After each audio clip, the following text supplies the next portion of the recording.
What's going on, guys? I've got a 2007 Ford Explorer Sport Trac, and I'm going to use this car to point out to you the location of the fuses and the relay for the starter. So to begin, we're going to look inside the passenger compartment fuse box. Down here is where we'll find a very important fuse for providing power to the ignition switch. So that's going to be behind this cover here.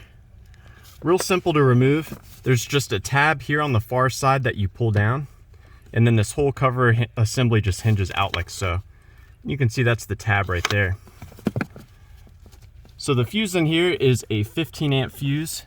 I'll go ahead and show you how we can pull it out. Just use some needle nose pliers right here, and it's fuse number 8.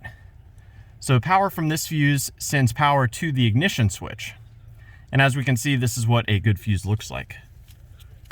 Now let's get this reinstalled, and I'll put the cover back on, and then we can head under the hood.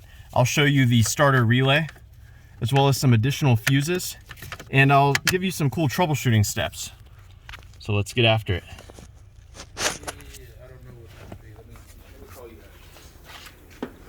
So over here on the driver's side under the hood, we've got our second fuse box cover to remove.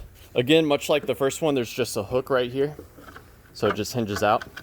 And I will say, while you're here, the battery's right next to it. Go ahead and make sure that these battery connections are clean, tight, free of corrosion. That can definitely cause starting issues. Now back to the fuses. So we've got a 30 amp J-case fuse right here. Power from this fuse is used to engage the starter when the relay goes off. We've also got a 50 amp fuse here. This, again, it provides power to the ignition switch. So definitely both of those are very important. Now the starter relay itself is going to be this relay right here.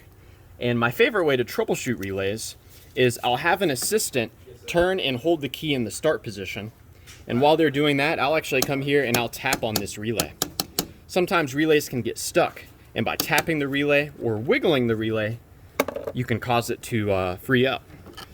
Further troubleshooting beyond that, we're going to pull the starter relay out, set it aside, and I can swap in this relay right next to it, which is the blower motor relay. If after I swap this relay over, if I'm able to start the truck, then I know my original relay is probably no good. Now with this starter relay removed, I can show you a real cool troubleshooting step.